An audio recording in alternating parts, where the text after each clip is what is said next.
for discussion. Uh, Tonight's topic is help and guidance in these troubled times. So I'll just say it again, help and guidance in these troubled times. So you're welcome to join us with any question or comments. The number to contact us in UK, it is 079 444 31366. And if you're outside of UK, it is 0044 79 444 31366. So I'm going to start with, what is the Grail Message? The Grail Message in the Light of Truth by Abdushin is a spiritual knowledge of life. It offers an explanation of the world, a picture of creation on the basis of natural laws. Its lectures contain valuable basic elements as a help in life. For through the knowledge mediated, the reader is again brought closer to life and led back to God.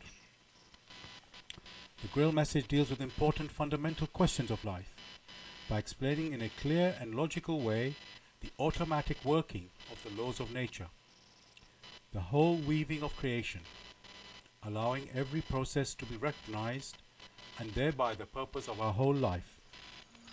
It is directed at the individual and speaks to the innate experiences of the human being, their strengths and weaknesses. Thus, every reader has the opportunity to discover through the intuitive perception if what is stated is the truth. Combining with matter-of-fact reasoning, a complete world picture arises where there is no separation between the visible world and the great world beyond the five senses, nor any separation between scientific and religious striving for knowledge. I'd like to give you a couple of quotes from the author of the Grail Message, Abdushin. The hearer and reader of my lectures should always work within himself, keenly probing and building bridges from one lecture to the other, as well as out into the great and small world happenings. Only then will he be able to understand the Grail Message and find that it gradually shapes itself into one complete whole, without leaving any gaps. Again and again, in all the happenings, the reader will come back to the basic features. He can explain everything without having to change even one single sentence. The word of the Grail Message lives, so that it permits only those people who really carry the honest desire in their souls to find abundantly. All else is automatically rejected by it. For the arrogant and those who seek superficially, the message will remain the book with 7 seals. And I'd like to give you one more quote from the author. I wish to fill the gaps which have so far always remained unanswered in the souls of men, and which never leave any serious thinker in peace if he earnestly seeks for the truth. So, dear listeners, just to remind you again, the topic for tonight, it is help and guidance in these troubled times. You can join us with any question or comments. The number to contact us here in UK, it is 079 444 31366. You can call, text or use WhatsApp. And if you're outside of UK, it is 0044 79 444 31366. I'm going to start with Brother Gregory with my first question. Brother Gregory, I wanted to ask, troubled times, there's always been troubles in the world, and I just wanted to ask, really, is it something specially, the times we live now, is there something like more significant about the troubles that we have in today's world? Or is it just something that because of technology we hear more about troubles and and it's more widely known because of that? So yeah, please, if you can tell us about that. Yeah, thanks for that question. But first, there is some background noise. I don't know if others can perceive it, like that of a printer. Oh yes, there is a background sound. Okay, I'm going to ask. It's not on my side. I'm just. Is it? If I'm going to ask Brother Rainer, would you just mute yourself when you're not speaking, and I'm just see if that makes any difference. I was muted. You already muted. Okay, so there's some, and I guess there's nothing on your side, Brother Gregory. Yeah. No. Okay.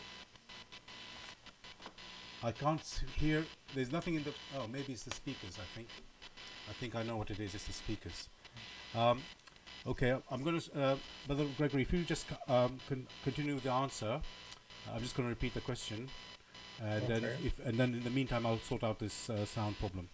So, Brother Gregory, the question I was asking is, the times we live, the troubled times that we have, are they really more significant, sort of in terms of trouble now, or is it simply that because we have technology, modern technology, things are easier to know about, and the news is spread so quickly? Well, that's a very pertinent question. With modern technology, of course, the news spreads like wildfire, so everyone gets to know what is happening in different parts of the world. So modern technology contributes to it. But why the question, troubled times?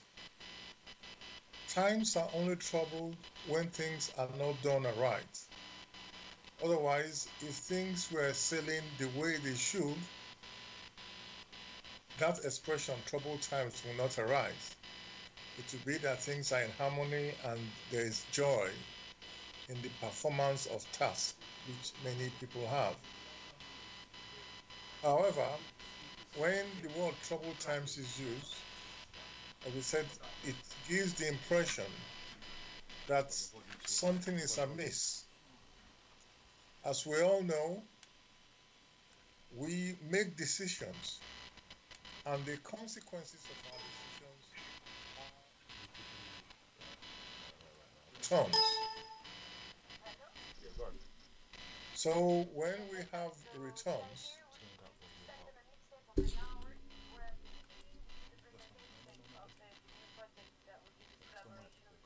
Sorry, Brother Gregory, are you still there? yes, I had to stop because I'm sorry, we have. Okay, so thank you for that. I'm going to. So just to check, did you finish the answer? Because I just was away from the. But let me stop there because there was discussion in the background. Okay. And, yeah, we're just sorting out the actual speakers. I think there's an issue with the speakers, so we're just sorting that out now. Hopefully, very soon it'll be fine now. Is it okay now, Brother Gregory? The background sound, is it okay? Yes, it's much better. Okay, good. So we can continue. So I just want to check. Did you finish speaking there, Brother Gregory? Yes, I said we as human spirits make decisions, and the consequences of our decisions, one may refer to them as the returns.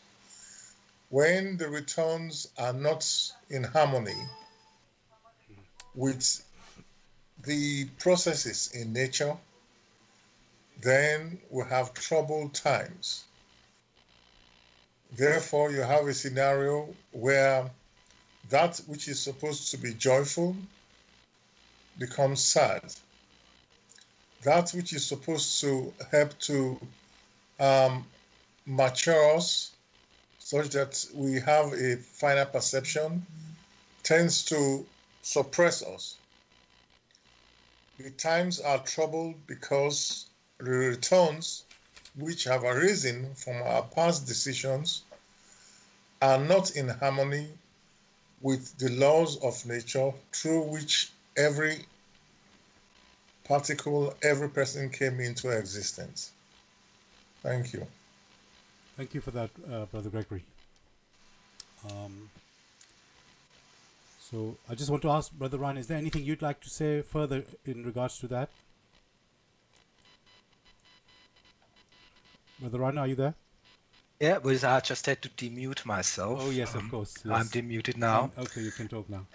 And I heard the sound again, but now it's disappeared again. Yes. So, yeah, the troubled times, that was the question. And let me say like this, there is an unease and almost a state of nervous tension, covering almost all humanity. It's very deep down, this feeling of insecurity, of being alarmed, but you see it in the increase of volatility, which you can measure almost everywhere, in the stock markets, in wherever it is measured, the rapid swinging of opinions. People are alarmed, although consciously they probably might not know it, and might even say or pretend, say with quite a conviction that they are not alarmed, or that they are quite safe, and that they don't believe in God and all kinds of things, and that they do not need help. But I would say there is definitely a sense of disquiet above humanity now, great disquiet, and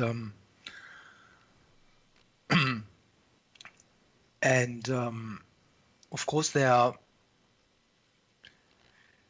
things like global warming, which is discussed very widely, but I think people unconsciously feel that global warming is only a part of the problem. Of course, it's very true there's global warming, but a lot of the disasters and a lot of the troubles, or why we perceive the current time as a troubled time, is that the disasters are on all realms. The stability of the financial systems, the tsunamis and earthquakes, which we just recently had a tsunami again a few weeks ago with several thousand fatalities. So there seems such an amount, an almost weekly increasing amount of disasters striking in all countries, which cannot be simply brought back to that one thing. Oh, it's a consequence of global warming. But there seems to be something fundamentally wrong, and I think unconsciously, definitely, humanity has started to perceive that disquiet, that we live in alarming times, and that things are not quite right. And one can see it also in such things like words like a happy life or seeking happiness in life. That has almost disappeared. Most people seem nowadays happy that if they survive, that's the big new word. Not seeking happiness like in the American Constitution, that this is a right of the human being to be allowed to strive for happiness. Nowadays, the concept is more, can I survive? And people go on survival courses. That's a complete change in attitude in a few hundred years, from seeking happiness to just trying to survive. So I definitely would say humanity has become aware, or the soul of humanity has become aware that things are not as they should be, and things are somber and portending even more greater troubles. So I pass it back to you, Saad. Yes, thank you, Brother Reiner, for that. I just want to pursue a little bit more what you're saying, Brother Reiner, there, because the other things that are happening is health-wise. People are stressed. There's like diseases like cancer.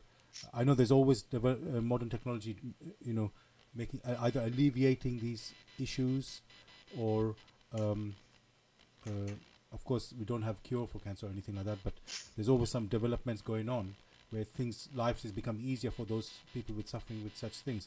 But at the same time, people who are young, are suffering things like stress, which you wouldn't expect, just to do an exam, at school. you don't expect people to get stressed out on that, and there's like a pressure building everywhere. Yeah. So now people did exams years and years ago as well, and I don't think it was like that, and stress and all that. There's some things must have shifted in our lives that is that's happening. So is there something out of balance, would you say, that something has led to where we that's led to the times that we have today? That's to you, Brother Rainer. Well, of course, things have changed, and we have new beliefs, we have new ways to educate people, we have new ways to organize our schools. There are every new ways, and the big, and let us say, organizing the schools. We have now comprehensive schools. Everyone is stuck together is put into one school. We have the great ideology, everyone is equal, we put them into one school, and then we are quite surprised when disruption arises, and with that total inclusion, which is just a result of everyone is equal, then no one is excluded anymore, and I can put them all into one big school, all with a nice cloak that one want to give everyone the chance. What actually has happened there is that no one has a chance anymore. And that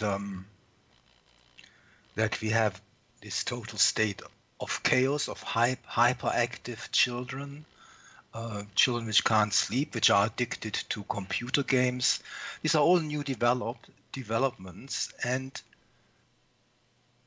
quite clearly there are many people who refuse to acknowledge that that these things are happening, because they have to still defend their ideology, and will say it has been better than any time. And if the child is hyperactive, I heard many times that people say, "Oh, my child is just parallel processing." Well, that's all big nonsense, and we know it's looking dire, and we know that young children with 12 have commit incredible crimes, which was not in the old times. So definitely things have changed, and things have changed because we are doing things in new ways, and those new ways seem not to be better than the old ways, in my opinion, at least seem even to have worse results than the old ways. And so we have to look at those new ways, what is wrong with them. And also, of course, the old ways didn't work so 100%. I mean, the old times were not without trouble. Perhaps once very far back, there was a time of humanity where happiness ruled and things were harmonious, and people were actually pursuing their happiness and were fulfilled in what they do. And but these times are a long time ago, and now we have succeeded in terribly troubled times with very alarming signs appearing everywhere. Thank you for that, Brother Rainer. I'm going to go back to you now, Brother Gregory. So the title for tonight's discussion is Help and Guidance in These Troubled Times. So obviously we are clear that there are troubled times, and they're significantly worse troubled times than what happened in past in history. And so it just looks like a downward slope. So is there actually any help and guidance available, Brother Gregory, to us in these times? Thanks for that particular question. There has always been help and guidance.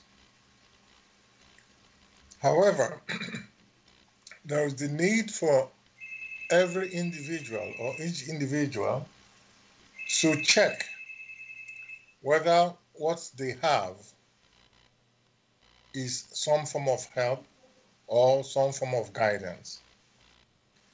The help and guidance that is being discussed must come through the scheme through which everyone has come into existence. The help and guidance should not be expected to be supernatural or to come from out of nowhere. It is because of the wrong attitude that the individual has, or that the constituents of a nation hold. It is the wrong attitude they hold that made them make decisions which turned out to be detrimental to them. As soon as there is change within their attitude, as soon as many a person tries to align their way of thinking to the laws through which they themselves came into existence, then the returns will be such that whatever now assailed them will make them lighter and make them happier. So it's a matter of understanding what must be done. It should not be expected that nations will just start all of a sudden. Each individual needs to be the change which they expect, not a change according to their expectations per se, but a change which is in accord to those laws through which they themselves came into being. For they should not expect that someone should come from somewhere and make life, in quotes, so smooth for them that they do not have to exert themselves. They themselves must understand that they have skills, they have talents, and there is the need to use their skills and talents for the benefit of the environment and other people who live in the environment.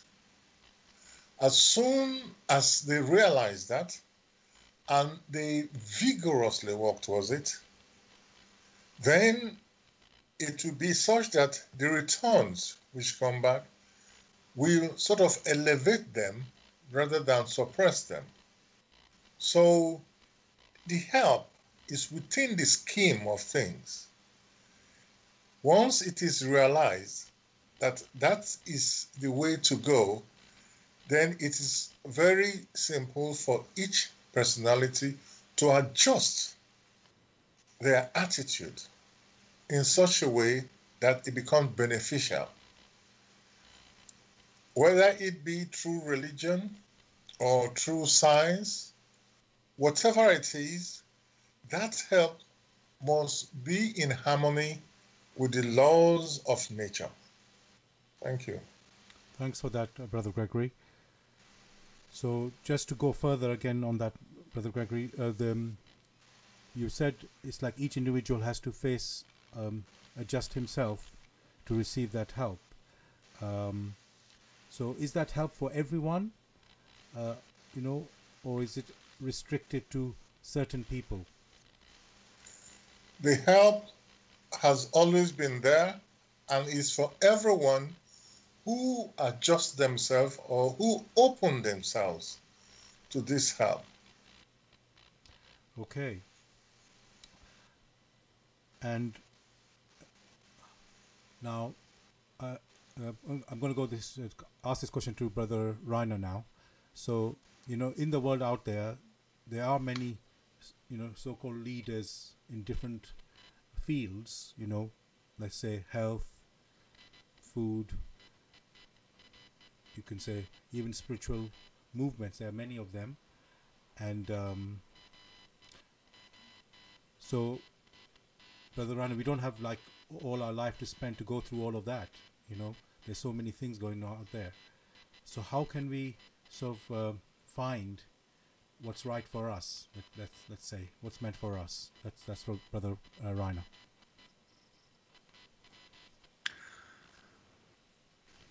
Well, that presupposes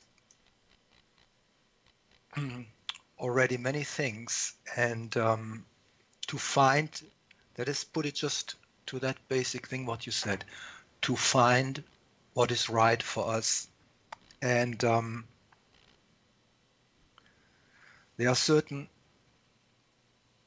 assumptions. There are certainly many people who say, well, I've got everything, just leave me alone, and I'll go my way, and if you think you need God, then you go your way. And we definitely are not talking about such people. So when we talk of needing help here in the context of this program, I think we must be clear that we talk that we don't mean help in a material way. Of course, I can help anyone over the street, or can help carry anyone's shopping bag. If she's an old lady, I do not ask if she's an atheist or if she believes in God. I just can help her, and it's a kind action, and I think I should do it. I should not ask what she thinks. But when it comes to spiritual help, then I think we should look at the precondition when one should help. And the precondition is like everything else. For help to be effective, the soil has to be prepared. And otherwise that help just will be wasted and will just evaporate, or will be thrown in a black hole. So the helping the person to be helped and must make itself ready to be helped. Meaning ready to be helped is to prepare his own self, that when he receives that help, that he can make good use of it. If he can't make a good use of it, he should not be helped, because that help, the resources spent on that, would be wasted. So the first great condition for help is that the person to be helped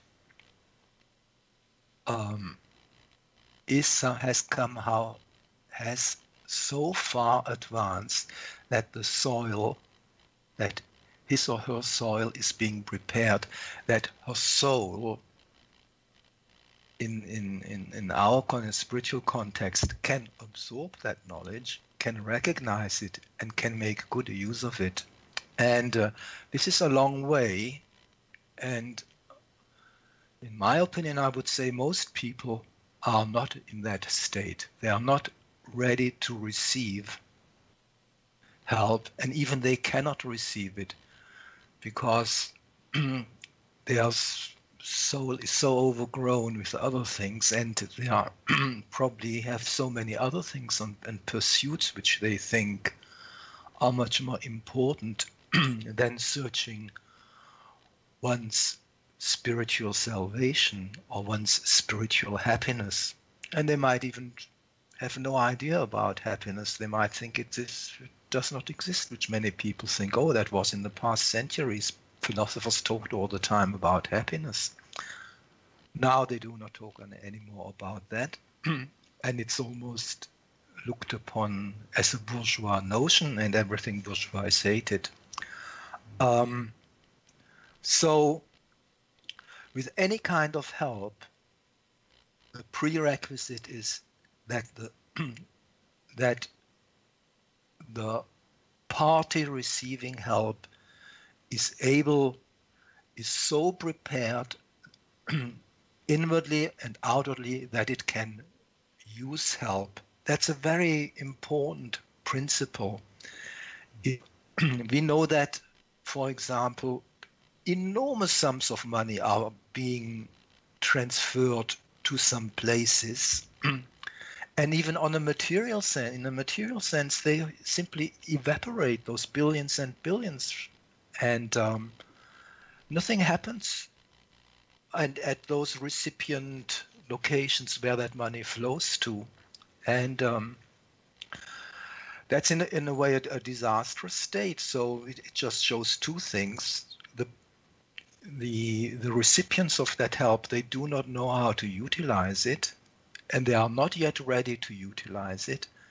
And the giving persons providing that help, they do not know how to recognize it. They have the wrong conceptions. They give it to the wrong points, to wrong recipients. And like this, enormous amounts of money are being wasted. So the question really is now, how do we recognize where we can help? And we only should help when we are certain that the recipient of that help can utilize that help and can make good use of it and can bring about a better state. So that's one of the preconditions. And if we have this precondition set for spiritual help, then of course already a huge, enormous number of people is ruled out from help because they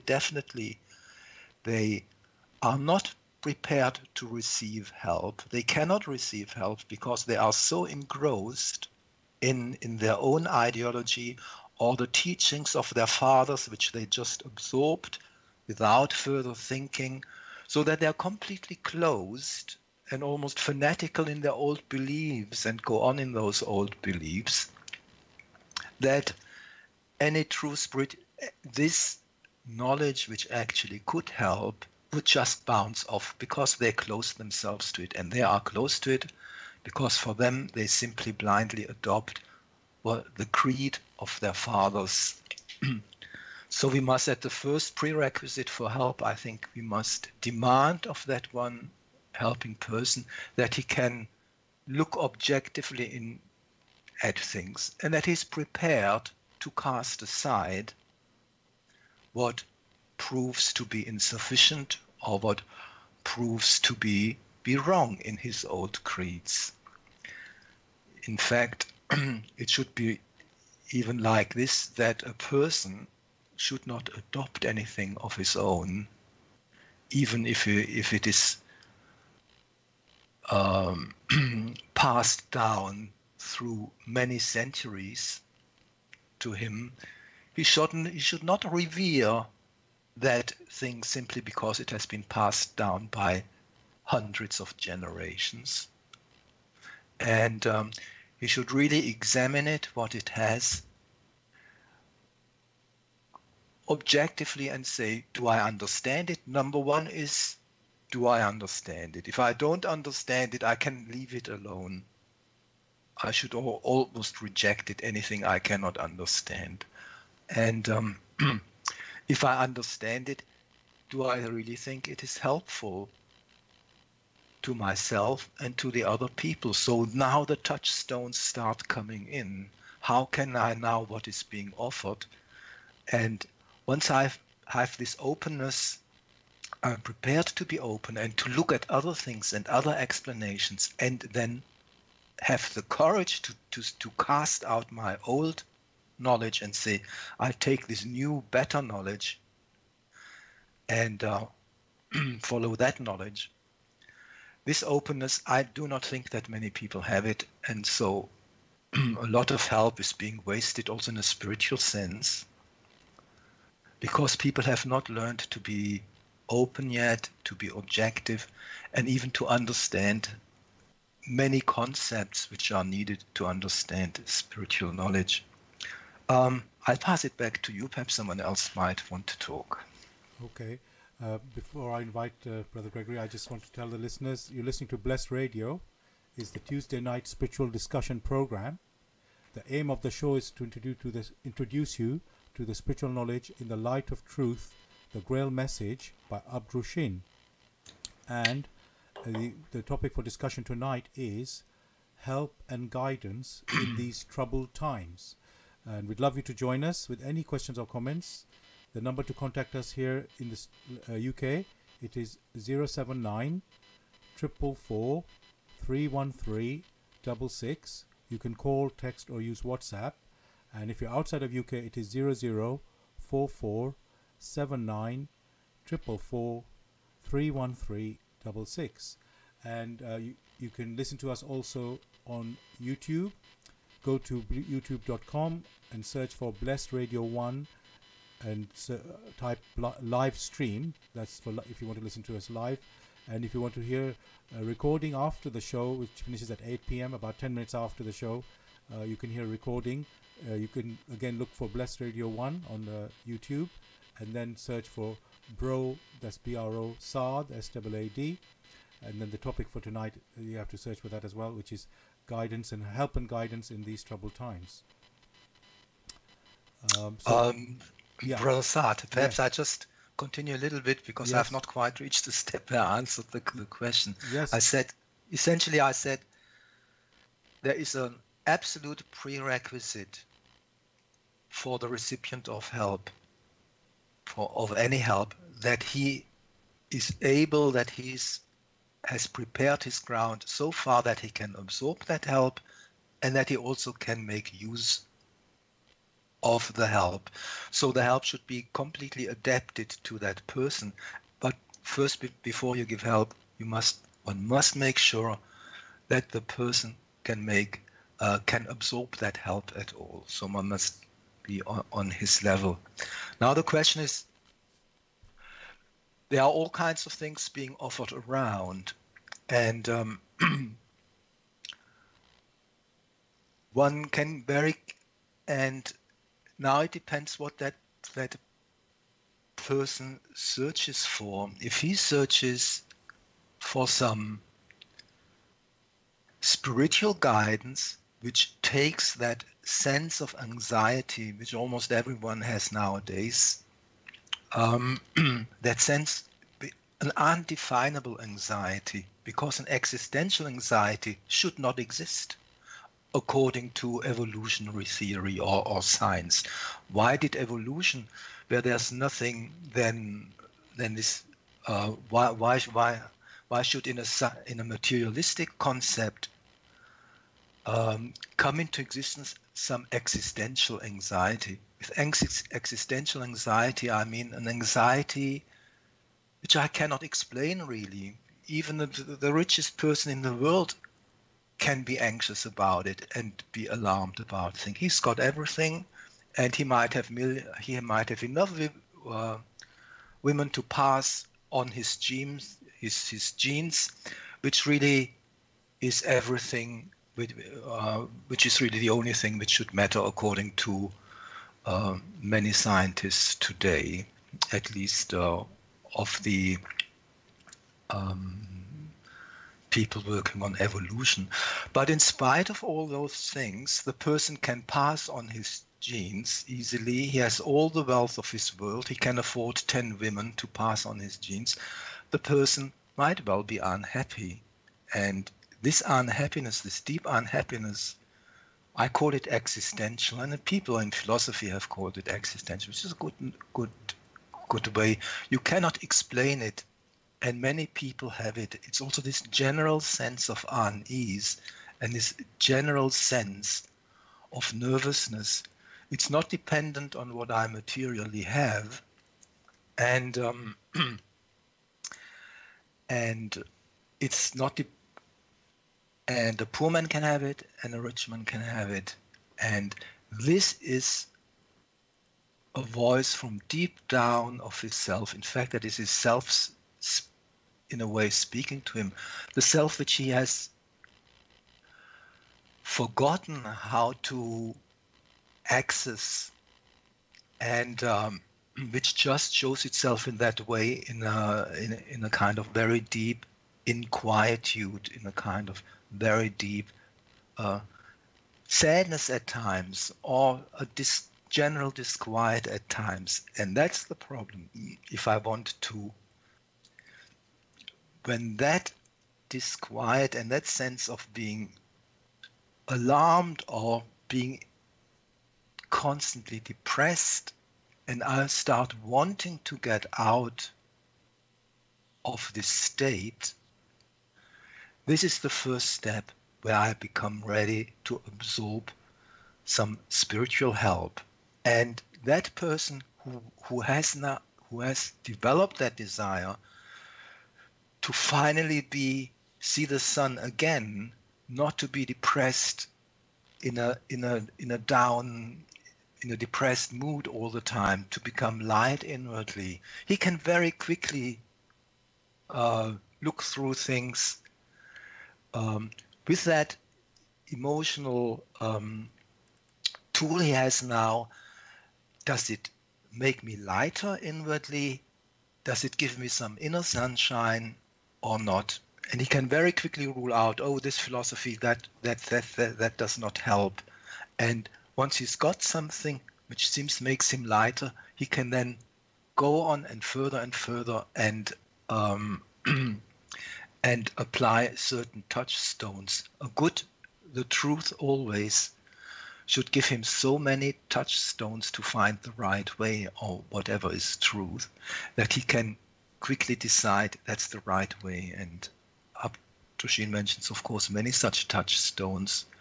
One such touchstone is, for example, logicality, understandability. The truth is clear and it's always understandable, and it never violates logicality or logic thinking, because the illogical is alarming in itself. It is something I cannot understand, and that which makes you afraid, because you cannot understand it.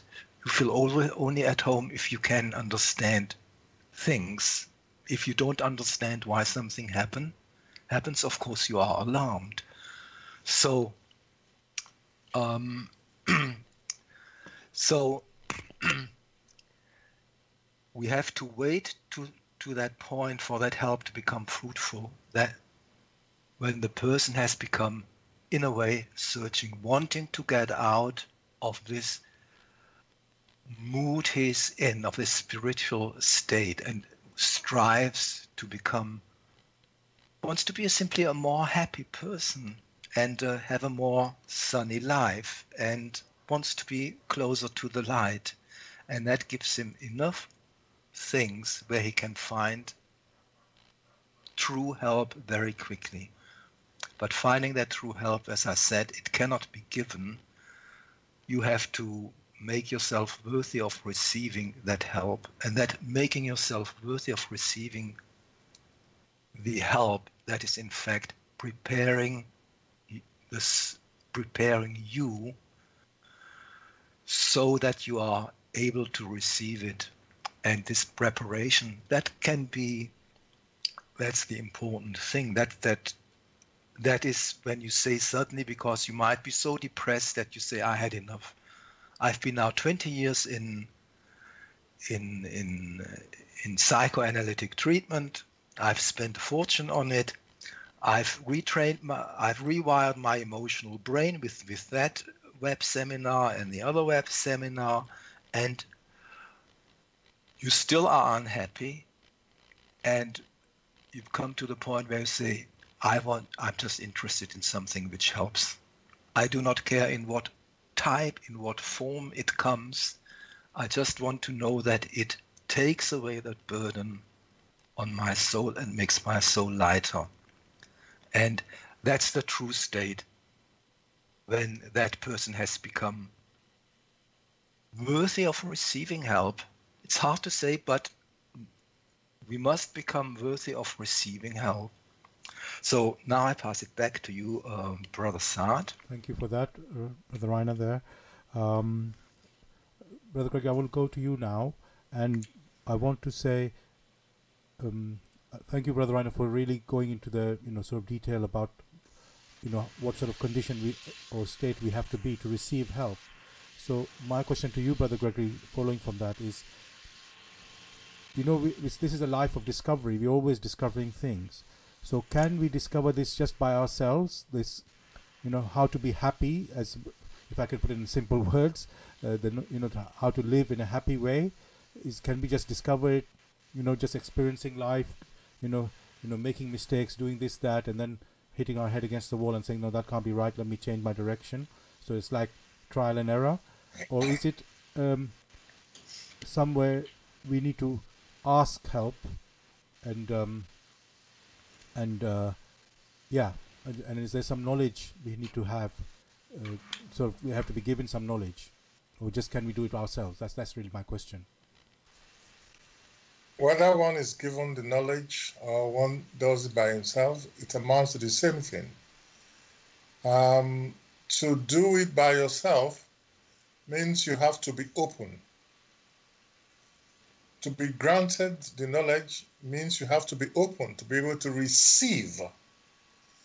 So in whatever scenario you just mentioned, the key word there is openness. As long as the personality is open, then the possibility is there that he or she would, with the right attitude, attract help. If, on the other hand, the personality is closed, that means is in tune with the vibrations in and around it, it will not receive the help because it is closed. Take, for instance, here we are discussing in a program only those who are on the same frequency, or those who are able, through their openness, have had something or the other, only that will touch them. Otherwise, there will be no connection. So, yes, the human spirit or the personality has its own intuition, even when it tries to deny that there's nothing. As long as the human personality is open, that means is prepared to allow impressions to strike it, and in that process, examine these impressions. For each person carries that which is good within itself. As long as is prepared to continue to examine things, before long, it will strike the right note. If, however, it's not prepared to examine anything, it means it has closed itself, then how will that person know that what has struck it is beneficial, is helpful? So the only parameter, if one may say that, is either one is open or one is closed. If one is closed and refuses to be open to impressions from without or from within, that one is as someone who is deaf and dumb. And therefore, one has to allow the dead to bury their dead. Nothing can be done in that scenario. But for those who are open, who are prepared to examine, that means they are like the virgins who are alive, always examining things. Then the possibility is there that they are able to recognize that which has struck them to be help. in whatever scenario, whether it is in good times or it's in troubled times. So that is the key as to recognizing whatever comes our way. Thank you. Thank you, Brother Gregory. I'm going to go back to Brother Reiner now. Obviously, we've talked about examining everything that comes across our path, and not to just follow our preconceptions or traditions that have been, laid down for centuries. Otherwise, we're in danger of just being blind robots. Just following whatever is there. So, which is of course a good thing. But Brother Reiner, what I would like to ask you is: must one believe in God to be helped? Because do you need that belief in God for you to actually receive the help? Because we've told other conditions that you must have, but do we also need to believe in God? That's to Brother Reiner.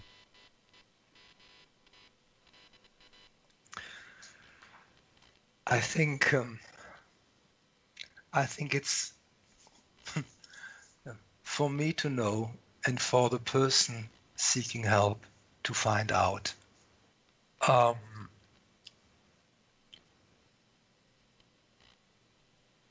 Okay, so that's okay. I was going to say if there's a more there. Okay.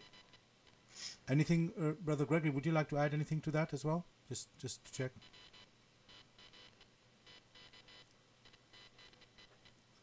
Hello, Brother Gregory. I think he's mute. Sorry, I was okay. mute. Okay. Yeah. I said it's a very surprising question. Yeah. Must one believe in the Almighty to receive help? For a soul that is always examining, it means it's seeking. And the question that should be asked, what is it seeking for? As long as one is seeking, it means it doesn't have the answers or all the answers and needs to improve itself. That is the sure path to the highest. Therefore, whatever belief one has, if those beliefs are not in accord with continuous seeking, if those beliefs are not in accord with those rules which they now recognize, then it won't lead them anywhere. So a belief with the wrong features is even worse than for those take for instance, many people say, I believe in the Almighty, and the Almighty has to come, has to care for me and do this and do that and do that. Such a personality, in quotes, believes, but such a personality is completely useless in accordance with what is demanded. So a belief in the Almighty is very unhelpful. But for a personality who, in examining what comes its path and following his own intuition, will understand in due course that as a seeker, I don't have all the answers, and I need to continue to improve myself to understand that which has been granted to me. It is presumptuous for a personality to just assume that what it finds around it is its own and that it is worth it. All a man needs to do, or all the woman needs to do, is to look out and find and recognize that the earth, which it's using or is staying right now, existed before it. And all it needs to do is ask, where comes this earth? Where comes the universe that provides me what I need? Where comes the power? These simple questions by the seeker will, in due course, introduce some form of clarity. But it is different for the other person who says, I believe and I'll do nothing.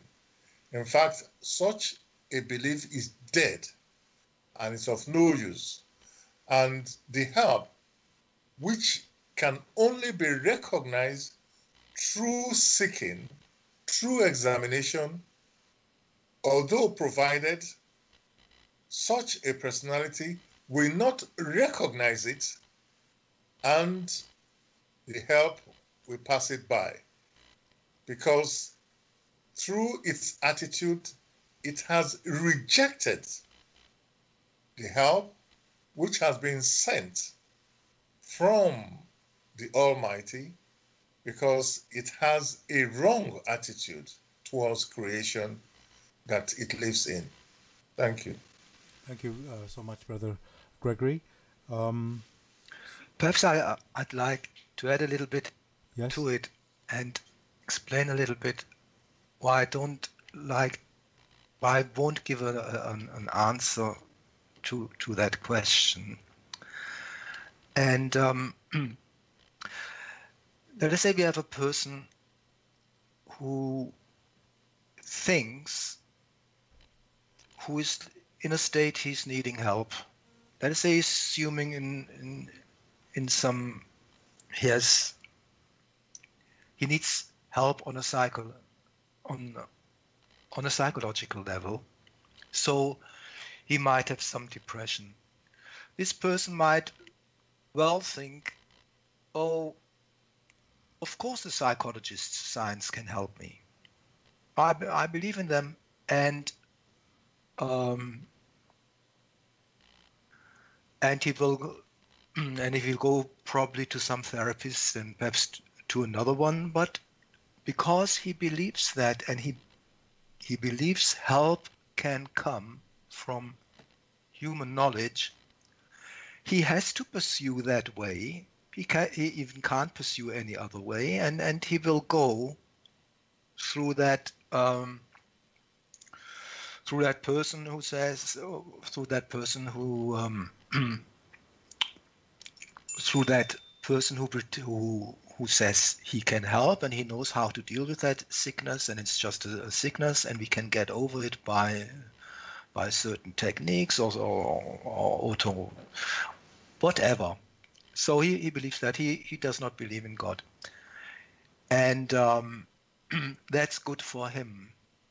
In the last analysis, the question is, does this human-made knowledge suffice to really help, or will it fail inevitably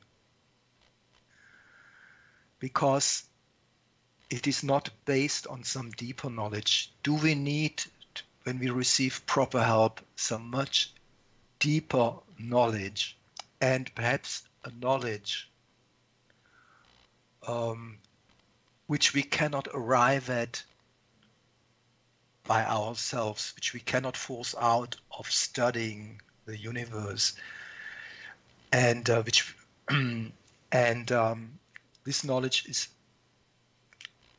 because, as Brother Greg said, we have come to a recognition that there is more behind it. There's not just the gross material. How can I explain those moods I'm having? What is a mood? What is an emotion? And what is energy? And where does it come from? And suddenly he says there must be something behind it. And at one point you might feel that there's so much behind it that all the human knowledge and is just pretense. And that person, of course, when it is faced with all the people who who offer help, and the papers are full of them. If you look at any psychological journal, thousands of, it's full of people and advertisements. I can help, use emotional brain rewiring technique developed by me, or there are thousands of, we don't have to go into all those groups, but he will sense very deeply within himself, well, that's not enough. They know not enough. And he's looking for a knowledge which is much deeper. And he is searching in a completely different way from the other person. Now, the question is now, if that person B, searching for deeper knowledge and saying, I cannot reach the knowledge, all the human philosophies which I've studied and all the psychological theories which I've plowed through, they just were exhausting. What is that deeper knowledge? And I must find that deeper knowledge. That person has become, in a way, a true searcher. And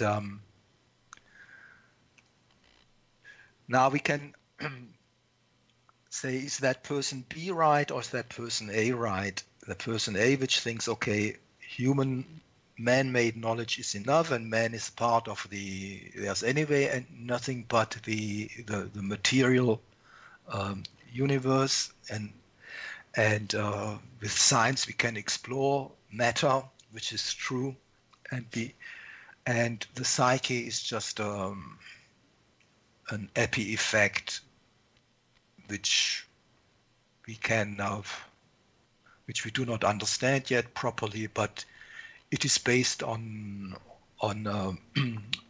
material physiological processes, on physics, because physics is the only thing which exists, and so it is just a kind of emergent quality of that. Well, that person, of course, looks in a completely different way, and we should not interfere with that person. He has the right to go his way and to search them, even if you think a million times, oh, he will never find happiness, and perhaps even not interested anymore in happiness, because he just wants enough material wealth, and then he's satisfied with that. And there are quite many such persons. The other person, B, of course, has a completely different attitude. He has been kind of disappointed by what human beings have offered him, what he has been offered, and he's looking for more and searching for more. And the question is now, is there a kind of knowledge of creation, or a knowledge which offers him to get his feet firmly on the ground, and that he won't stumble anymore, but goes straight forward towards happiness? And because he perceives that he's a part of creation, knows that it has to be a knowledge which explains creation or explains the worlds in an completely logical, clear and understandable way. And of course there are teachings which claim that they come directly from the supreme source of life, and they might even have God, mention God as the source of that. And the thing for that person B is, of course, to find that one which is really the truth, and which one is just an awful dogmatic mishmash with nothing but empty rules, where there's nothing to understand, where you have to accept the unacceptable, where you have to accept the illogical, and all those things which really perturb a human being, which wants to have firm ground to stand on. And where there is firm ground, you must be able to follow each step and each knot in the whole web of thoughts, so that you know, because I've examined everything, if I jump on it, it will support me. It is like, I almost have the picture now in front of me. If you are, so those people who walk on ropes, and if he sees a net underneath him, and he can see the strings, and he can just watch from up there, oh, everything is knotted, it's good rope, and it's knotted properly. There are not holes in it, and there are not things in it then of course he can go with confidence over the rope, because he knows when he falls down, it will hold him. There are no gaps where he can fall through, and he's seeing, he himself could check and make certain that this thing, this net underneath is really a good net which holds him, which can hold him in case he slips. And what that person searching for the truth must really come to an understanding: is this web, is this knowledge really good support, which supports me in all situations, which is completely understandable, because only when I understand it, I can have the confidence to rely on it. Something which I do not understand, I never can rely on. And if there is an illogical gap, even worse, when there's an illogical gap in something, I know it won't work, because I cannot follow that gap. And that's blind belief. With blind belief, you are always undermined. And we must really become aware that the spirit somewhere deep in us knows that he has not got the security which he wants to have, and that blind faith and blind rules, they undermine his inner security. And there are of course many other touchstones that searching person can apply to that to that piece of knowledge. But whatever it is, that person B goes his way, that person A goes the other way, not believing in God, and let's see who is right in the end. That's the question they both have to find out. And so one definitely, one should not say anything if you need God or not to become happy. You definitely can have a wrong notion of God, which makes you terribly unhappy, which can create a society where it's definitely frenzied crowds and friends where there's a state of terror in it, where no reasonable person will want to live. And that is all where God is being used all the time. So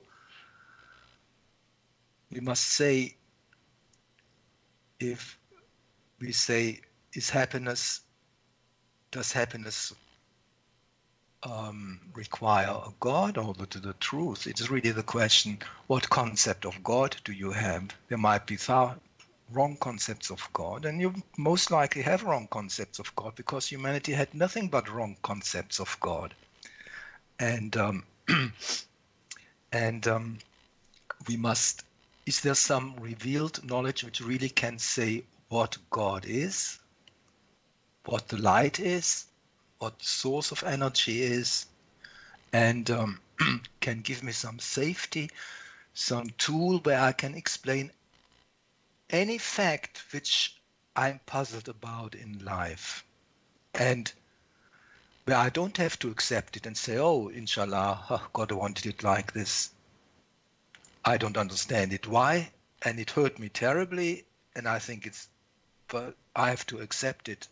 And that's, I think, such a person never, in such a state, you never can be happy. You want to understand why something has befallen you, why something has befallen the other person. You want to know why things happen that way and not another way. And for this, I personally believe you need some supreme knowledge, which is relieved, which requires us to be mobile and to think and to examine all the time. That's one precondition of that type of knowledge. But I think it exists. And I think everyone, all the listeners of that program can easily take the deduction, well, when he's talking that way, I think he means the Grail Message. He thinks the Grail Message can affords all those things, affords that security, affords that I can explain any happening, what befalls humanity, what befalls my friends, that I have a means where I can actually, in the end, come to an understanding of everything, and a means where I can actually find happiness out of all that human confusion. And that's the conclusion every listener can take. I cannot say it is like this because it's useless to say it is like this. It's the user has to find out himself, or the listener has to find out himself, to see if what we claim is actually true. So now I pass it back to Brother Saad. Thank you for that, Brother Rainer. Really, very good. Dear listeners, you're listening to Bless Radio. It's the Tuesday night spiritual discussion program. The aim of the show is to introduce you to the spiritual knowledge in the light of truth, the Grail Message by Abdrushin. And you can. The topic for discussion tonight is help and guidance in these troubled times. So, and you can join us with any questions or comments. The number to contact us here in UK, it is 079 444 31366, and you can call, text, or use WhatsApp. And if you're outside of UK, it is 0044 79 444 31366. And Brother Gregory, my next question is for you, and I think it's automatically from what Brother Rainer has been saying. Why has the Grail Message come? What has it? We know it's a spiritual knowledge, and also considering these troubled times that we live in, is there any special reason why it has come? That's to Brother Gregory. Well, thanks for that question. First, I thought is the need to refer many to the web, or you go to www.grailmessage.com, where you may obtain copies if you so need it. You can also go to Amazon, but in using that address, www.grailmessage.com, you will have access to the publishers of this work. The second part of the question, which is why has it come? The Grail Message itself is a promise. It is a gift and it's a revelation. Why has it come? Very simply, to throw light to all things. Throw light to all things means to show the rules through which the human spirit, if one may refer to those who are alive as human spirits, whether in flesh or not, everything that exists in nature, how it is connected to every other thing or disconnected from every other thing, or one may say everything that exists in creation, the connections or the disconnection between the different parts, It provides the basis. It is, and it explains everything. That is why the message has come. But it has come at a critical time when events are coming to a close very quickly. When you have such a state where the sequence of events are coming to a close, where the returns come to a close very quickly, one may refer to such as turning points. Because we have turning points, it means there must be a turning point in some form within the scheme of things.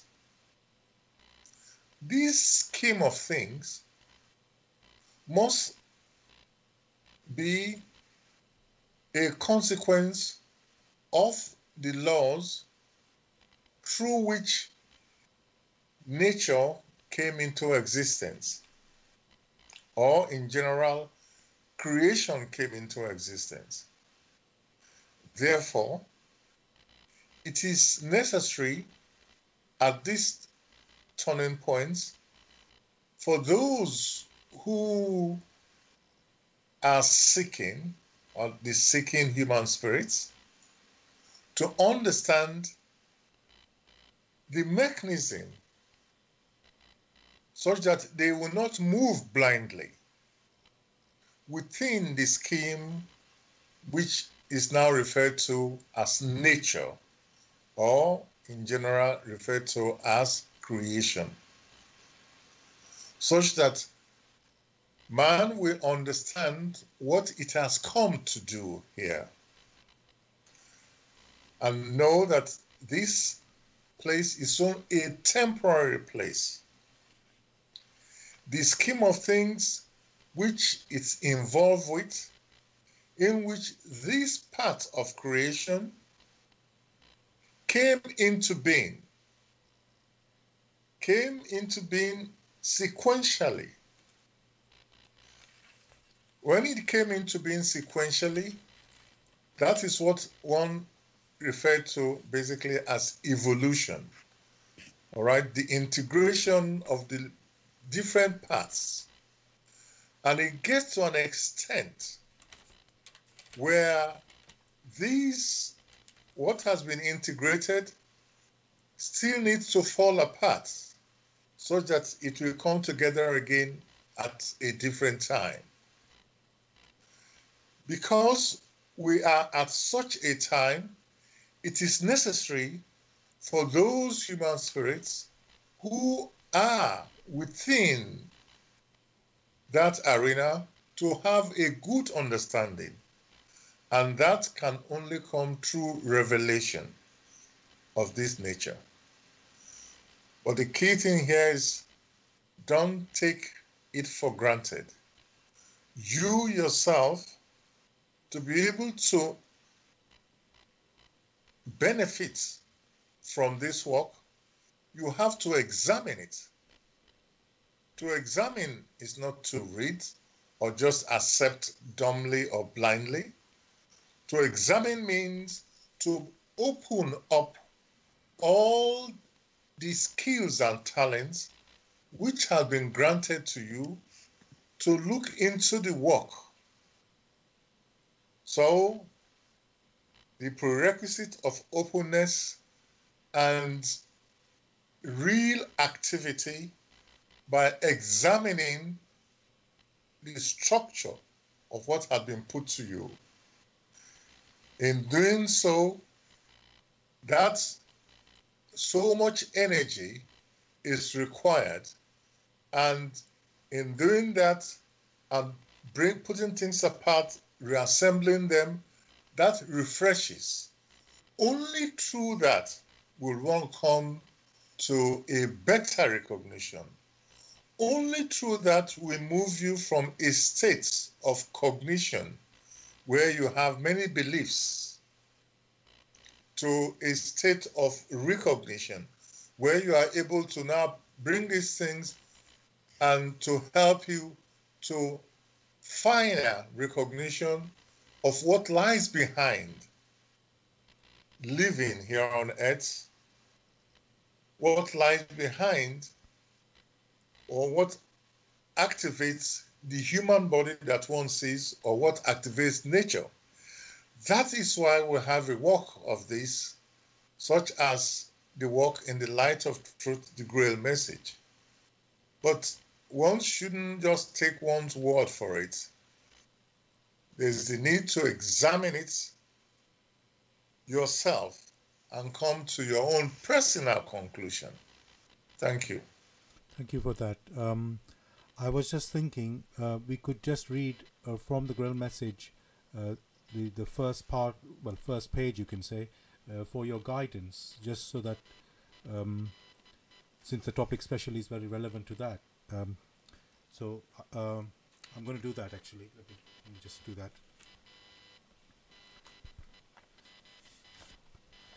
So this is from the Grail Message for your guidance. The bandage falls and belief becomes conviction. Liberation and redemption lie only in conviction. I'm addressing earnest seekers only. They must be able and willing to examine this matter objectively. Religious fanatics and irresponsible enthusiasts may hold aloof, for they are detrimental to the truth. As for the malevolent and prejudiced, they shall find their sentence in the very words. The message will strike only those who still carry within them a spark of truth and the yearning to be true human beings. To all such it will become the shining light and staff. It will lead them unswervingly out of all the chaos of the present day confusion. The following word does not bring a new religion, but is intended as the torch to help all serious listeners or readers find the right path, which leads them to the longed for height. Only he who bestirs himself can advance spiritually. The fool who uses extraneous aids for this, in the form of ready-made opinions of others, only walks his path as if on crutches, while ignoring his own healthy limbs. But the moment he boldly uses all the abilities which lie dormant within him, awaiting his call to help in his ascent, he is employing the talent entrusted to him in accordance with his Creator's will, and will easily overcome all obstacles that seek to divert him. Therefore awake. Genuine faith only lies in conviction, and conviction comes solely through an inflexible weighing and an examining. See that you are truly alive in the wonderful creation of your God. Abdrushin. Brother Rainer, I want to ask you something now. We've said the conditions that to receive help and guidance, what a human being has to be. You could open and examining everything and so on. But, and also the conceptions that we have brought up with, the traditions we have brought up with, we need to check, not just accept those just blindly, even though they have been there for hundreds of years and so on. So that's like the basic thing that we need to think about. But then, Brother Ryan, when we have been on a particular path, let's say it is a belief, or even let's say we are suffering some terminal illness like cancer, and we want to know why it's happening to us, and let's say we come across the Grail Message, and then start reading it and so on, and then we want to have help to take away, let's say, those illness or whatever strife that we have suffered. And does that mean, basically what I'm asking you really is that by automatically having the Grail message, will these things go away? This, let's say, our troubles, will they just go away, or is there something still we need to go through for us to actually sort of to have this happiness? Let's say to achieve, because we've talked about happiness. How can we achieve that happiness when we are stuck in some long-term, sort of maybe even terminal illness or some sort of condition?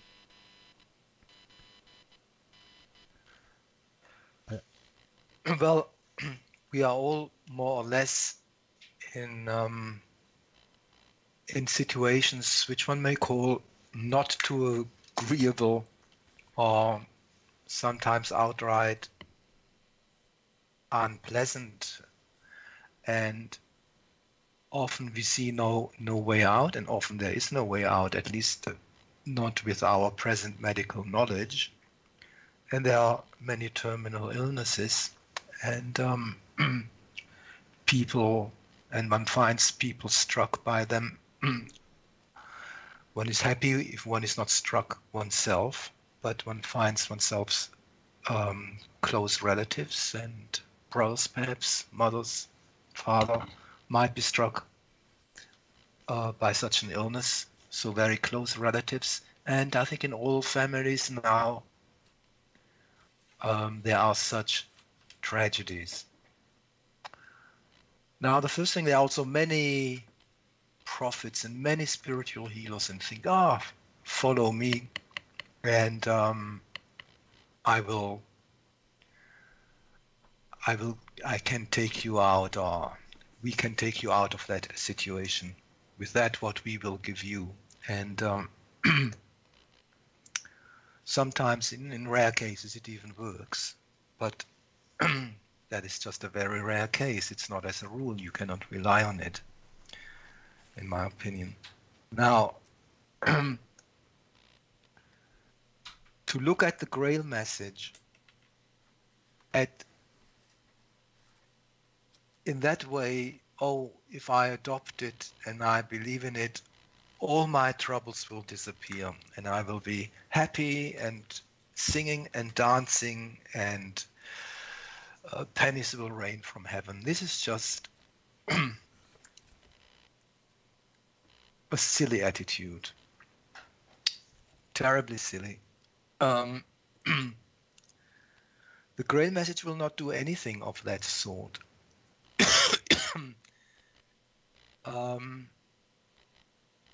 It will only show you a way to get out of it. At least it claims that. It claims this is the way which will lead you out, which can lead you out to the luminous heights. It's very similar to what Jesus said. If you want, I am the only way to God. In a similar way, the Grail message says this thing. But it just points out the way. It's not going one single step for you. You have to walk each step. And if you are in a present very dire situation, it will show you the way, or you will recognize the way by studying it and by absorbing it and by understanding it deeper and deeper. You will be shown a way, or you will find a way which leads out of that, which is simply aligning yourself with the laws of creation. That's a very simple sentence, but it's a huge thing. And to understand a law of creation and how it manifests here on earth, I think there are not many people who have come to a deep understanding of that. And but this is just what we will have to do. It will show us the way, and our sense of what leads upwards and what leads downwards will become sharpened. And after some time, we walk more directed and with a more and more secure step towards the light, which at the same time is out of the present situation into a better life. But trying to leave that present situation, so there's the one precondition: I must first move, I must take the steps myself, I must take the steps into the right direction. And then, of course, that situation will not disappear. Now comes the big law which we have talked about many times, which is the law of reciprocal action, or the law that any action has consequences. There's no action without consequences. And that is in physics. And the laws of creation, they flood through, or they control also the physical matter, and they show themselves in the laws physics has described and is describing and will describe, because not all the laws are still found. But that's one of the big claims of the Grail Message, that it says there is no gap. It's the same laws in living and going through everything. So that same law, the spiritual thing, that every action has a reaction or has a consequence, has consequences, that explains not altogether but partly the situation you are in. The situation you are in, you have brought about yourself by your past actions. And the present is just a result of all your past actions. When I say actions, one should perhaps say that includes the slightest of your emotions, any thought, but strong emotions even more. It includes your thinking, it includes what you spoke, and it includes what you actually did. That creates different kind of webs, different kinds of karma, the Indians say, which led you and forced you into that situation you're currently in. You are actually forced to, and you can try to get out of it. You will not get out of it. You are not stronger than the threads of fate. And and if you needed that illness to come to some recognition, and there was no other way for that particular person to get to recognition, then he will have to go through that bitter period in his life, and he will be forced to it. So in a way, one can say those consequences of our actions, they're always like this, that they are the only help and the only real help to find out where we went wrong. And so if there's any people or anyone on this earth where the situation is dire, it might be on the national level, it might be on a tribal level, it might be wherever, things on a personal level, their things are wrong, their things are dire. And that dire situation is just the fruit, the consequence, the bitter fruit one has to eat to come to recognition. And so that person having to eat that bitter fruit, hopefully through that experience he will come to recognition and will come and will care about the laws of creation, and in fact will start listening to what God advised us to listen to. And and he can find that way out of the situation in the Grail Message. Once he thinks differently, he thinks in a new way, and his emotions are pure, and his thinking is on that. His thinking is more pure because his emotions are filled with longing towards the light and towards purity.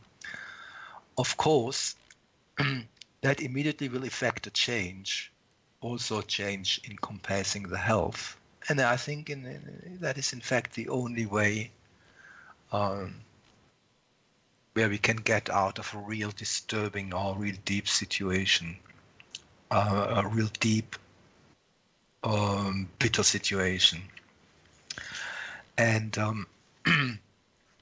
yeah, and then that person will work itself out of that situation. And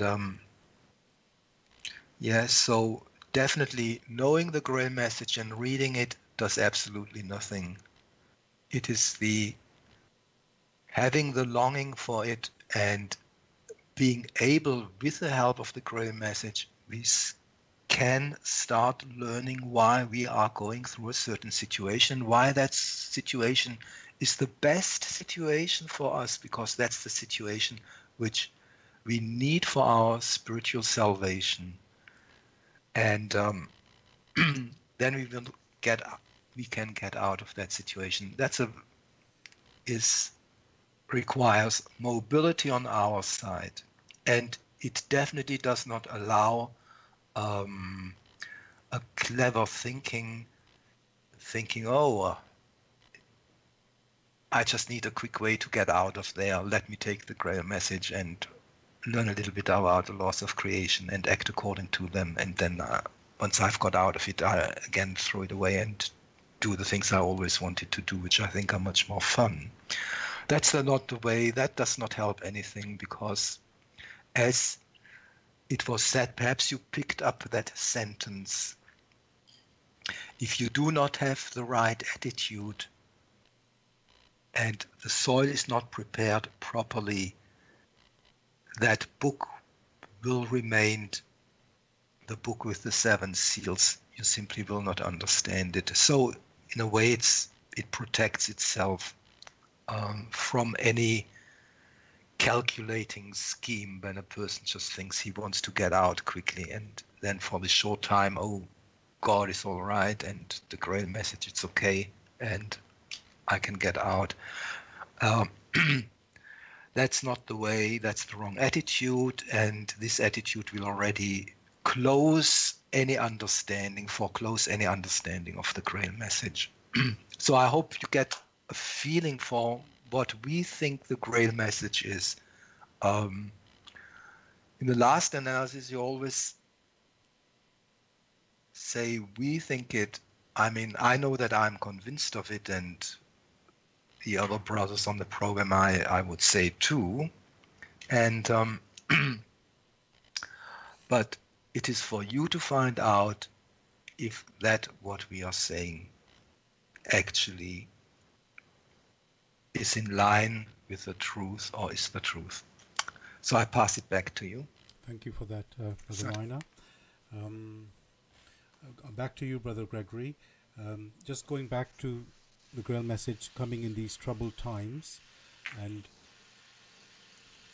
and you mentioned that let's say, I don't think you use the word cycles, but let's say the results of our actions are coming to us quicker and quicker now, in the time we live now.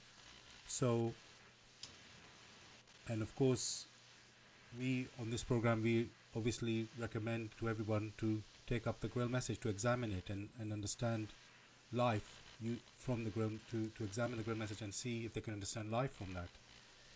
Now, do you think, knowing what we know about the Grail message and the time we live, should we be preaching to the world and, like other groups maybe do that, or go to their neighbors and tell them? Or is it really up to each individual to discover himself? That's to Brother Gregory. Question is, should we be preaching? Yes. What is being done now is only to introduce many to the work. To introduce doesn't mean preaching. For when preaching is referred to in the normal sense, a part of a scripture is taken and explained, and you are asked to believe what has been explained to you. In this case, it is not a part of a scripture which has been taken and explained and asked to believe, but it's an extract from a work, and you are invited to examine. One requires so much effort. One requires complete attention, complete utilization of all the skills of one's intuition in the personal examination. Only in such a way can one have an appreciation.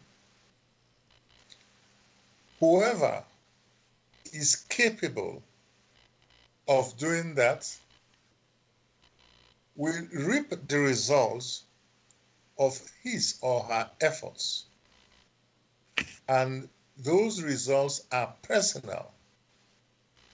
Such a person may not require associations or further explanations to convince him or her of the existence of the Lord Almighty that made creation possible. Such a person will not be asking about life after death or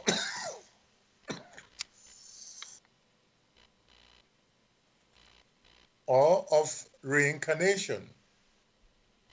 For personal examination will already have provided a particular spiritual experience that it needs for its own personal conviction. So, should we be preaching? Absolutely not. And that is why one will refer to go into the web for those who have the resources to go into the internet. Type in there www.grailmessage.com, and there is many a thing for one to examine. Thank you. Thank you for that, Brother Gregory. I want to go a little bit. Well, we're talking about suffering and troubled times. So, Brother Reiner, when we hear about news of suffering around the world, especially, let's say, poor countries with suffering big tragedies, where their government can't sort of, help their people in a way, and or not very, let's say, when I say help their people, not in an easy way, and we normally let other governments in the world or charities try to rescue and support those victims, and we can, let's say, contribute through donations. Is there any other way that we can help Brother Reiner for such people, our fellow human beings, when we are not in that place where the tragedies are happening? And should we travel there? I mean, we are only one person, so maybe the thousands are being affected. So what can we do to support our fellow human beings? That's to Brother Reiner.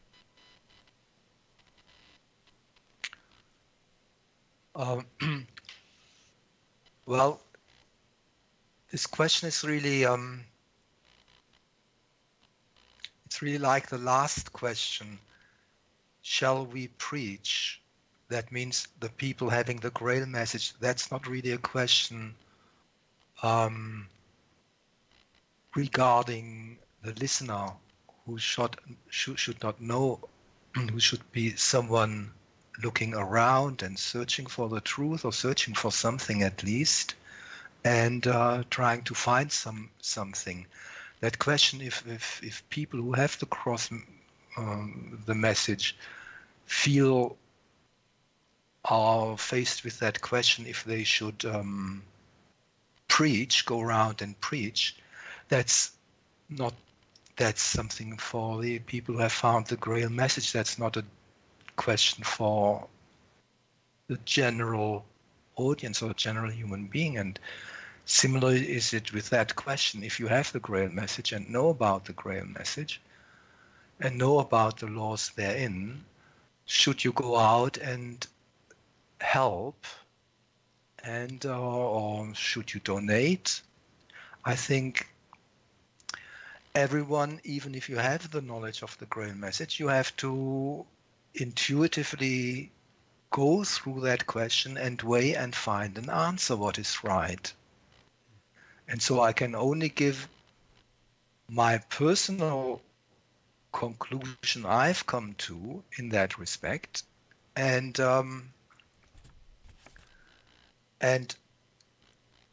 but I think that will not help anyone. It might even offend some people or think, oh, I'm thinking differently about it. At the moment, is there a right way or not a right way? I think that depends on the situation. Everyone has to find out for himself. I can say I personally do not give to any organizations doing help for the simple reason, when I do it, I feel absolutely nothing. I feel I've done nothing. I don't feel one little bit happier.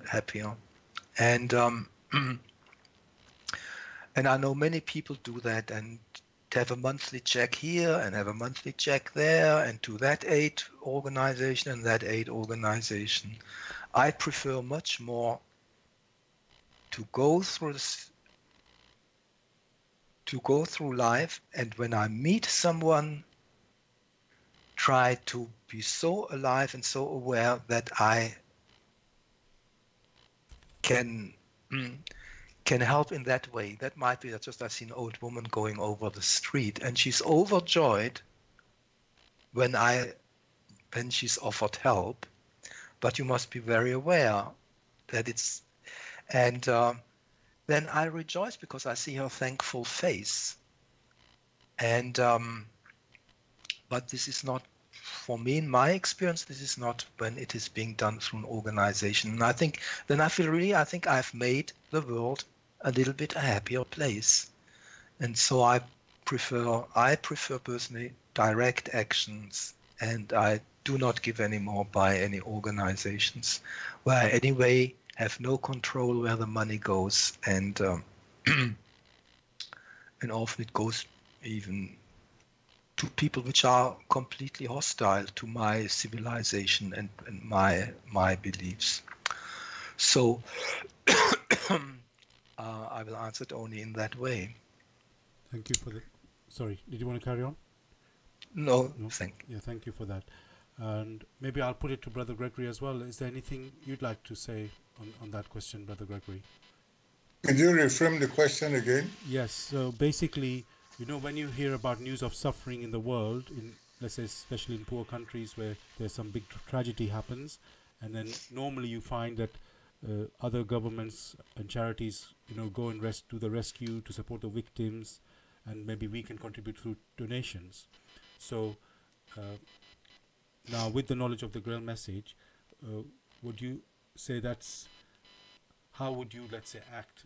I mean, that sounds a bit personal there, but what could we do to support our fellow human beings? That's basically the question in that situation. Many things could be done to support fellow human spirit. It doesn't mean it has to be physical cash, as is expected in many. One can wish them well spiritually. One can send good thoughts. These thoughts, they are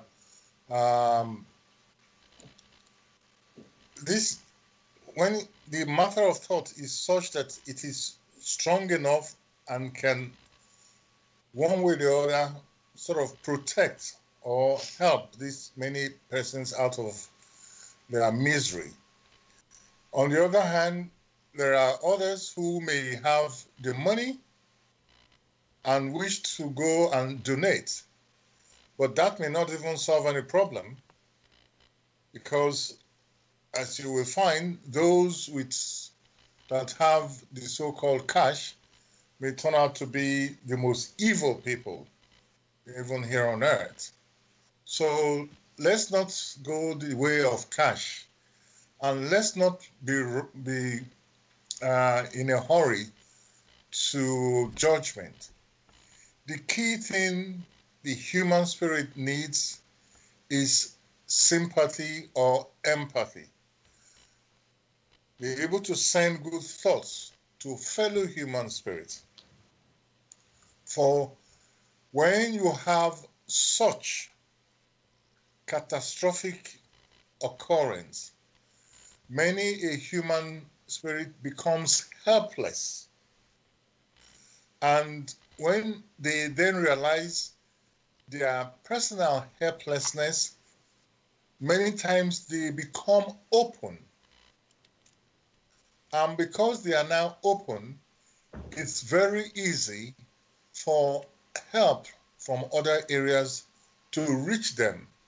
First, spiritually, because now they have seen the limitations of the material things, and that they can be hit in spite of what they claim to have. So it is very humbling when a human spirit is in such a scenario. And the best that one could do is to wish them well, to come to better recognition. For that particular scenario is only a result of their past weaving, or could be a result of their past weaving. When such an experience comes one's way, one can make use of such an experience to develop oneself and to mature, whether it be terrible experiences or it be that of joy. All these tend to hit the human spirit so that it will awaken to final recognition. So whatever support one senses one should give, one should do it. But it will be wrong to say you must send cash, you must send this, you must send that. Let each personality act according to how their intuition instructs them to act. Thank you, Brother Gregory, for that. What I want to do now, we are almost to the end of our show, so I just thought maybe I'll ask each of my fellow colleagues just to say just like a little summary. Maybe summary is going a bit too strong. Just a few words of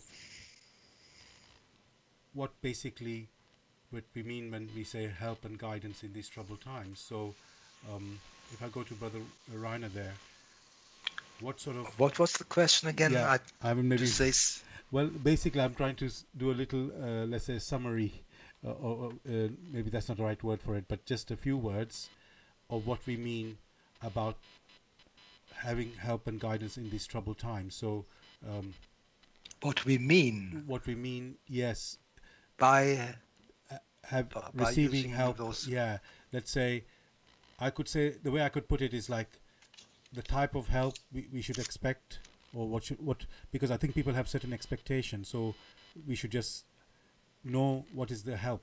You know, in a way we've mentioned it in the last few questions, we've actually gone through it a bit, but just to clarify that you know, this type of help, we're talking basically spiritual help and guidance, and the way the attitude of us, how we have to be to receive that help. That, I think, if you could say something of that, Brother Rainer. Well, I think we have talked in length about the prerequisites of help, and that was the whole first part of the talk, especially what I've been going in detail into that thing, and The reason was that we must become worthy of help, and worthy of help. Once we are worthy of help, we only can receive the help, and having received the help, we'll put it to good use. That means if it's that old picture of the Bible, you can throw seed onto the ground, and it depends on the ground if something, if the seeds germinate and little plant grows and then flowers grows and whatever. If the seeds fall on barren ground, on hard ground, on sand, nothing will happen. So the biggest that what we, I hear the loudspeakers again, Brother Saad. Yes, I'm sorry. I'm not sure I can do anything right now, but okay, can you carry on? Is it okay? I think it's a bit gone. Seems to be a bit. Yeah, it's a bit gone now. Yeah. Throw it out of the window if Yes. it annoys you. Yeah. So that's Yeah. the first thing, the prerequisite. Yeah. And once you have those prerequisites, you are actually picking up, absorbing the things which can help you. And what we said also quite clearly in the program, we think that that knowledge contained in the Grail Message is of such a kind that it, in fact, it's of such a kind, it is the only knowledge which can help, which can offer true help in a spiritual sense, where I do not want to go to it, but we can also say we have not gone into that. It is a life-saving help. It is our life-saving buoy, that knowledge in the message. And and that's a completely personal thing between you and the supreme power and creation.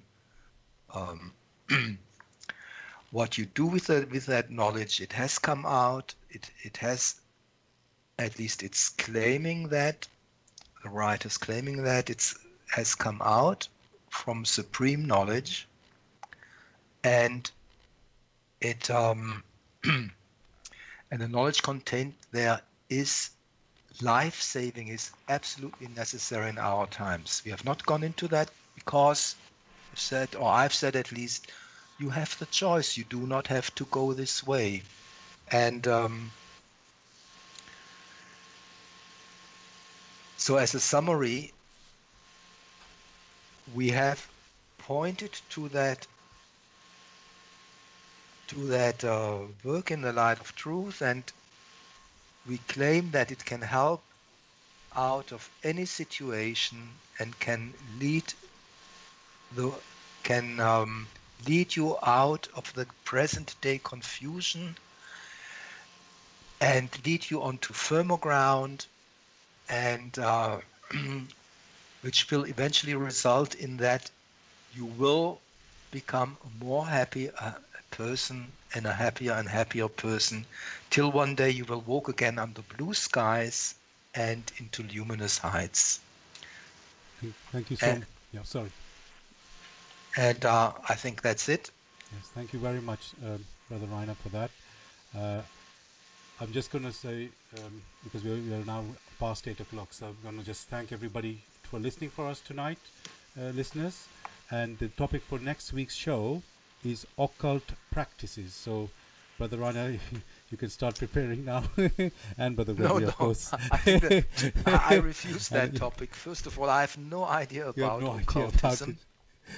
And I think you should think of something else, Saad. I'm looking forward to something else. I might. Okay, then. I won't say anything about the next week yet. So maybe we'll practice. We'll put that because for the thing is, occultism has never touched my life. Okay. And I know there is some words being said, but I have no problem with it because it never touched my life, and I do not know anything about it. Okay.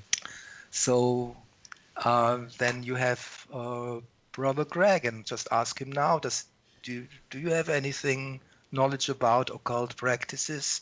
Have you been ever to a voodoo thing or something? The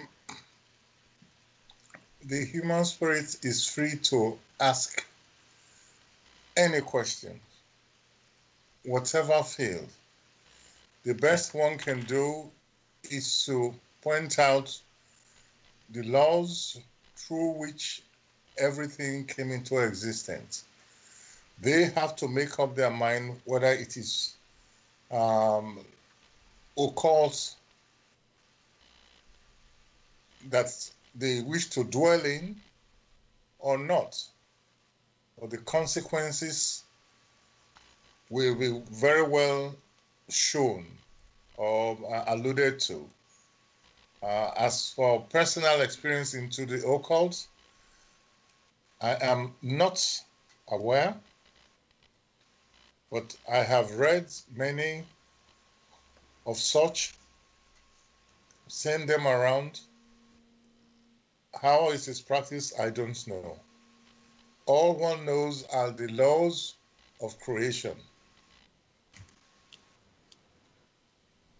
Thank you for that, Brother Gregory. So I will reflect and I will decide in the next couple of days, and then we can tell the listeners what we're going to do, but we just tell them when we come on the show next week. So thank you very much, listeners, for being with us. Brother Sam's in the house as well now, ready for his show. So I'm going to finish now.